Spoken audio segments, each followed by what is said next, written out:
সরকার ভুল করলে ধরিয়ে দেবে কে? সংসদে শুধু তর্ক করাই কি যথেষ্ট? আধুনিক গণতন্ত্র বলছে না। সরকারকে চাপে রাখতে এবং জনগণের কাছে বিকল্প পরিকল্পনা তুলে ধরতে কার্যকর এক পন্থার নাম শ্যাডো ক্যাবিনেট বা ছায়ামন্ত্রিসভা। বাংলাদেশের রাজনীতিতে এই আলাপটা এখন বেশ চমকপ্রদ, কিন্তু প্রশ্ন হলো ছায়ামন্ত্রিসভা আসলে কি?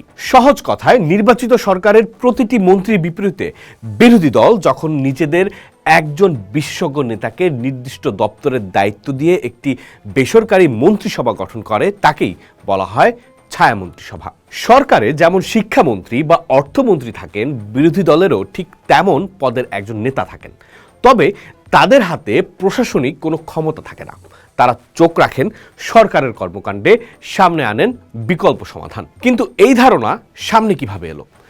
এই ধারণার জন্ম 1830-এর দশকে ব্রিটিশ রাজনীতিতে। 1836 সালে স্যার রবার্ট পিল প্রথম এই সুসংগঠিত কাঠামো দাঁড় করান, আর 1951 সালে ব্রিটিশ লেবার নেতা হিউ গেটস্কেল একে আধুনিক রূপ দেন।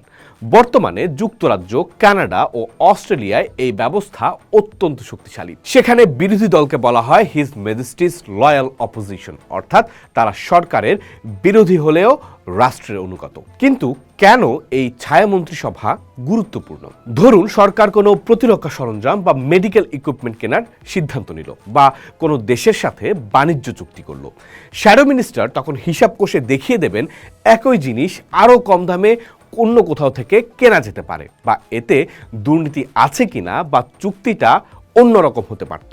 অনেক দেশে বিরোধী দল পাল্টা বাজেট দেয়, সরকারের বিপরীতে বিকল্প নীতি সামনে আনে। এতে জনগণ বুঝতে পারে বিরোধী দল ক্ষমতায় থাকলে দেশ কিভাবে চালাতো। রাজনীতিতে অভিজ্ঞতার কোনো বিকল্প নেই। জামাত ইসলামী বা এনসিপির মতো দলগুলো যদি শ্যাডো ক্যাবিনেট প্র্যাকটিস করে, তবে ভবিষ্যতে ক্ষমতায় গেলে তারা দ্রুত রাষ্ট্র পরিচালনার হাল ধরতে পারবে। বাংলাদেশে 11 দলীয় জোটের এই উদ্যোগ যদি সফল হয়, তবে তা হবে গণতান্ত্রিক চর্চার এক নতুন মাইলফলক। এতে মন্ত্রীরা যেমন সতর্ক থাকবেন, তেমনি দেশ পাবে এক ঝাঁক দক্ষ ও তৈরি রাজনৈতিক নেতৃত্ব। পোস্ট দেখুন, ভাবুন, করুন, থাকুন পোস্টের সাথেই।